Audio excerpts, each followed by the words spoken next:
Merry Christmas. என்னடா தீபாவளி முடிஞ்சு Christmas முடிஞ்சு நியூ இயர் முடிஞ்சு இன்னும் 2 நாள் பொங்கலே வரப்போது, இப்போ போய் மேரி கிறிஸ்மஸ் சொல்கிறேன்னு பார்க்குறீங்களா? ஒன்றும் இல்லைங்க. ஸ்ரீராம் ராகவன் டைரக்ஷனில் மக்கள் செல்வன், விஜய் சேதுபதி, கேத்ரினா கைஃப், ராதிகா ஆப்தே, ராதிகா சரத்குமார் மற்றும் பலர் நடிச்சிருக்க படம் தான் மேரி கிறிஸ்மஸ். அந்த படத்தோட ரிவ்யூ தான் இன்றைக்கி நம்ம பார்க்க போகிறோம். இதுவரை நம்மளோட சேனலை சப்ஸ்கிரைப் பண்ணல, உடனே சப்ஸ்கிரைப் பண்ணுங்கள், பக்கத்தில் இருக்க பெல் ஐக்கனை கிளிக் பண்ணுங்கள். என்னோட ரிவ்யூ உங்களுக்கு பிடிச்சிருந்தா லைக் பண்ணுங்கள், ஷேர் பண்ணுங்கள், கமெண்ட் பாக்ஸில் கமெண்ட் பண்ணுங்கள். இந்த படத்தோட கதை என்னென்னு பார்த்தோமா, கிறிஸ்மஸ் அன்னைக்கு விஜய் சேதுபதி பரவலில் வெளியே வராரு. 7 வருஷம் ஜெயிலில் இருந்துட்டு வெளியே வரனால சரி இன்னைக்கு ஊரை சுற்றி பார்க்கலாம் அப்படின்ட்டு கிறிஸ்மஸ் அன்னைக்கு ஊரை சுற்றி பார்க்கலான்னு ஒரு ஹோட்டலுக்கு போகிறாரு. ஹோட்டலுக்கு போனால் அங்கே தான் கேத்ரினா கைஃபை மீட் பண்ணுறாங்க. கேத்ரினா கைஃபுக்கு ஒரு குழந்தை இருக்குது. 2 பேரும் அங்கே மீட் பண்ணுறாங்க.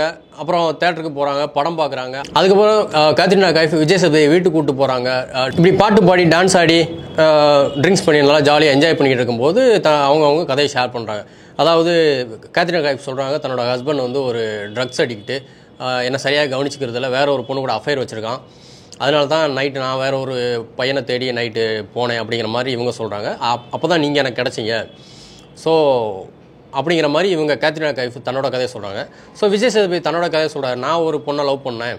அந்த விஜய் சேதுபதி லவ் பண்ண பொண்ணு தான் ராதிகா ஆப்தே. அந்த பொண்ணு வந்து வேற ஒருத்தரோட ஒய்ஃபு. ஸோ அதனால் அந்த பொண்ணு எனக்கு கிடைக்கல அப்படின்னு சொல்லி தன்னுடைய ஒரு கதையை இவர் ஃப்ளாஷ்பேக் சொல்கிறாரு. சொல்லி முடித்தோடனே இதுக்கப்புறம் இவங்க 2 பேருக்கும் ஒரு நல்ல அண்டர்ஸ்டாண்டிங் வருது. அப்போ தான் வாட்சை பார்க்குறாங்க. வாட்ச்சு மிஸ் ஆகிருக்குன்னு தெரிஞ்சவொடனே கேத்ரினா கைஃபும் விஜய் சேதுபதியும் 2 பேரும் வாட்சை தேடி வெளியே போகிறாங்க. வெளியே போய் கொஞ்சம் நேரம் சுற்றிட்டு திரும்ப வீட்டுக்கு வந்து பார்க்குறாங்க. வீட்டுக்கு வந்து பார்த்தா இவங்க 2 பேருக்கு ஒரு ஷாக். என்னென்னு பார்த்தா கேத்ரினா கைஃபோட ஹஸ்பண்ட் வந்து கண்ணால் சூடப்பட்டு இறந்து கிடப்பார். அதை பார்த்தோன்னே 2 பேருக்கும் ஒரே ஷாக். உடனே இவங்க சொல்லுவாங்க போலீஸ் கால் பண்ணு அப்படின்னோடனே விஜய் சேதுபதி யோசிப்பார்.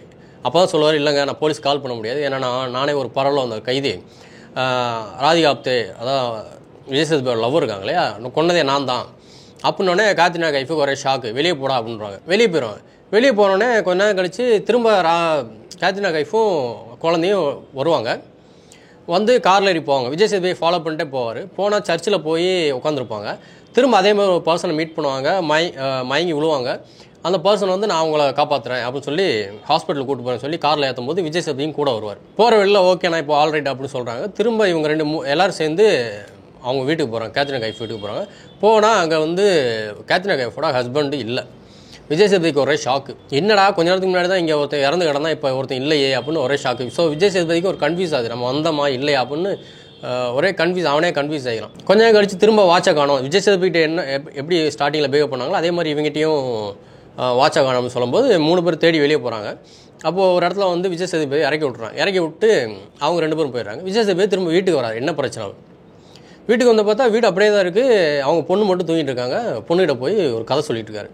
அந்த நேரம் பார்த்து அவங்க கரெக்டாக வருவாங்க. வந்தோடனே ஒரு சவுண்டு கேட்கும். என்னன்னு போய் பார்த்தா அவங்க ஹஸ்பண்டு அங்கே இறந்து கிடப்பார். விஜய் சேதுபதி வரும்போது அவங்க ஹஸ்பண்ட் அங்கே இறந்து தான் இருப்பார். அவங்கள விட்டுட்டு திரும்ப உள்ளே வருவார்லே, அப்போ இறந்து. ஸோ இவருக்கு ஷாக். என்ன நடக்குதுன்னா விஜய் சேதுபதி ஒன்றுமே புரியாது. இதுக்கப்புறம் தாங்க கதையே ஆரம்பிக்குது. என்னடா மர்டர்லாம் சொல்லிட்டனே அப்படின்னு நினைப்பீங்க. மர்டர் மேட்ரு கிடையாது. இந்த மர்டர் பண்ணது யார் அப்படிங்கிறது தான் அடுத்து கதை விறுவிறுப்பாக போகுது. ஏன்னா ஒரு த்ரில்லர் படத்தில் நமக்கு சஸ்பென்ஸ் தான் முக்கியம்.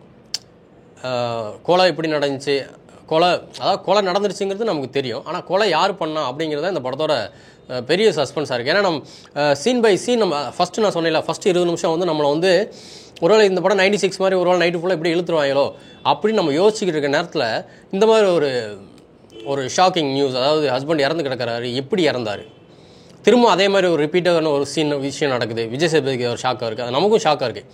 இந்த பொண்ணுக்கு ஒரு வேளை அமினிஷியாவா, இல்லை இந்த பொண்ணு பைத்தியமா, இல்லை இந்த பொண்ணுக்கு ஞாபகம் மறதியா, இல்லை இந்த வீட்டில் வெறும் அமானுஷ சக்தி இருக்கா, ஏன்னா அது திரும்ப நடந்துகிட்டே இருக்குது.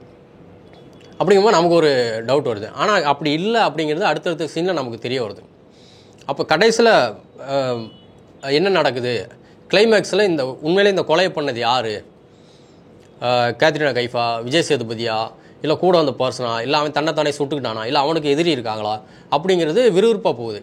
இந்த கேஸை கண்டுபிடிக்கிறதுக்காக ராதிகா உள்ளே வராங்க. அவங்க வந்து இந்த படத்தில் ஒரு ஏட்டா நடிச்சிருக்காங்க. ஸோ அவங்களுடைய மூவ் ரொம்ப அழகாக இருக்கும். ராதிகா சரத்குமாரோட மூவ் ரொம்ப அழகாக இருக்கும். அவங்க கண்டுபிடிக்கிற விஷயம், இந்த மர்டர் யார் பண்ணால், கூட வர இன்ஸ்பெக்டர் வந்து இது வந்து சூசைடு தான் அப்படின்னு அவர் ஃபிக்ஸ் பண்ணாலும் அவங்களோட எக்ஸ்பீரியன்ஸில், ராதிகாவோட எக்ஸ்பீரியன்ஸில் இது வந்து கொலையாக இருக்க வாய்ப்பில்லை, இப்படியும் இருக்கலாம், ஆனால் நம்மக்கிட்ட ஆதாரம் இல்லைங்கிறனால நம்ம இதை விட்டுட்டு போகிறோம் அப்படிங்கிற மாதிரி சொல்லுவாங்க. கிளைமேக்ஸில் அவங்க கண்டுபிடிக்கிற விதம் சூப்பராகும். யார் கொலை பண்ண அப்படின்னு ஒரு சின்ன ஒரு பொருளை வச்சு ஈஸியாக கண்டுபிடிச்சிருவாங்க. எவ்வளோ பெரிய ஆளாக இருந்தாலும் ஒரு சின்ன விஷயத்தில் மாட்டுவோம் அப்படிங்கிறது இந்த படத்தோட கிளைமேக்ஸில் நமக்கு தெரியணும். ஆனால் நம்ம சில சமயம் யோசிப்போம், ஏன் இந்த மாதிரி கிளைமேக்ஸ் வச்சிங்க அப்படின்னு நமக்கு ஒரு ஒரு ஆதங்கம் வருது. படம் முடியும் போது ஒரு ஆதங்கம் வருது, ஏன் இப்படி தான் முடிக்கணுமா, இன்னும் கொஞ்சம் நல்லா முடிச்சிருக்கலாமே, அதாவது கொஞ்சம் பாசிட்டிவாக முடிச்சிருக்கலாமே அப்படிங்கிற மாதிரி நமக்கு ஒரு தாட் வருது. அப்புறம் அங்கங்கே விஜய் சேதுபதியோட ஃபன், அதாவது டயலாக்லேயே சிரிக்காமல் சும்மா நார்மலாக டயலாக்லேயே நம்மளை சிரிக்க வச்சுறாரு. 5 நிமிஷத்துக்கு ஒரு ஹியூமர் சென்ஸாக நமக்கு, அதாவது டார்க் காமெடின்னு சொல்லுவாங்க இல்லையா, நெல்சன் சார் படங்கள் எல்லாம் இருக்கும், அந்த மாதிரி இந்த படத்தில் வந்து டார்க் ஹியூமர் சூப்பராக யூஸ் பண்ணியிருக்காங்க. படம் ஃபுல்லாக எவ்ரி 5 மினிட்ஸ் நம்ம சிரிக்கிற மாதிரி இருக்குது. அதே மாதிரி எவ்ரி 10 மினிட்ஸ் நமக்கு வந்து அடுத்து என்ன நடக்கும் அப்படிங்கிற ஒரு கியூரியாசிட்டி இந்த படம் உண்டாக்குன்னு தான் நான் சொல்லுவேன். புது துணி போட்டு பொங்கல் சாப்பிட்டுட்டு எல்லாரும் பொங்கல் அன்னைக்கு மேரி கிறிஸ்மஸை பாருங்கள், என்ஜாய் பண்ணுங்கள். அனைவருக்கும் இனிய பொங்கல் நல்வாழ்த்துக்கள். அடுத்த ரிவ்யூவில் மீட் பண்ணலாம். பாய்.